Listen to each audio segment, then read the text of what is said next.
Yo, what up guys? Welcome to Trade TV. This is my review for Flash Episode 3, Things You Can't Outrun, which is a very ironic title seeing that Flash defeated the final villain by running away from him, but it's also a metaphor to what's going on in Barry's life. You know, there's some things that you can't control or you can't stop, okay? You can't fight or save everybody.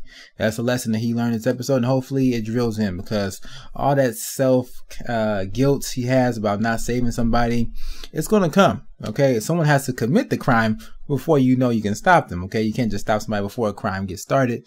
That would be like Minority Report. But anyways, overall, the episode was pretty good. I did enjoy the villain. I enjoyed the moments with Catelyn, her opening up a little bit, and I also enjoyed the cameo, bro. So Ronnie, Catelyn's former fiance, is Steven from the Tomorrow People. Okay, you remember that show? Unfortunately, it got canceled, but I did enjoy it, and I did enjoy seeing him. Now, one thing about that though, Ronnie, we did not see him physically die. We didn't see him perish, okay? So he could still be out there. He could be a metahuman.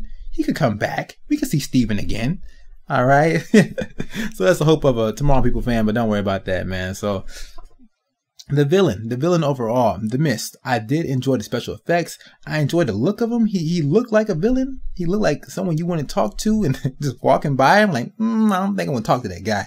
He had like no facial hair, no hair on his whole body probably, okay? And little dialogue he had between Barry Allen. It was short, but I think it was effective. He got his point across, and I thought he was good. In the final scene, I was wondering, how are they going to stop him? I thought they was going to use some kind of air vacuum to suck him in or something like that. But it's just a matter of outrunning him. So defeating him, it wasn't the most clever of tactics, but it worked, I guess. And now we have a new prison set aside for these metahumans, which I can guarantee is going to be broken into and taken down at some point in time, man. That's just a matter of time. I don't know, man. There's some people you just can't leave alive, man. The man was given a death penalty for a reason. That was the law. So if the law said, hey, kill this man, then maybe you should just go through with it, right?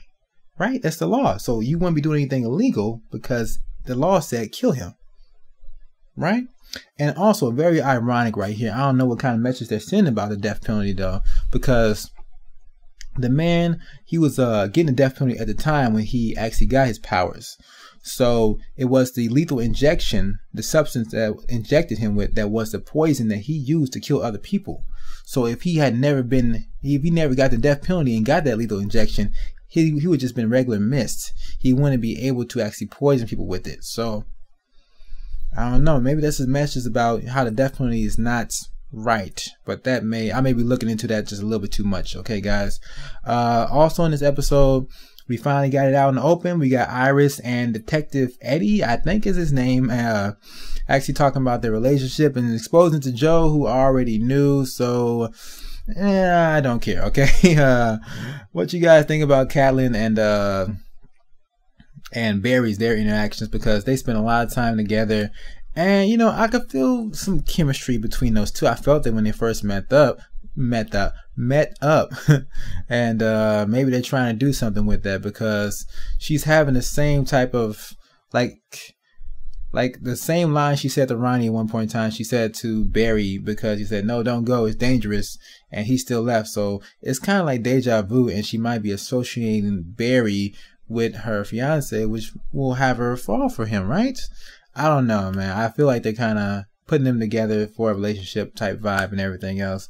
And let's look back on that one scene where Detective Joe is on the ground after he's inhaled the lethal mist, and you know, the Flash comes through there and injects him with the dose, but his father sees him through the window.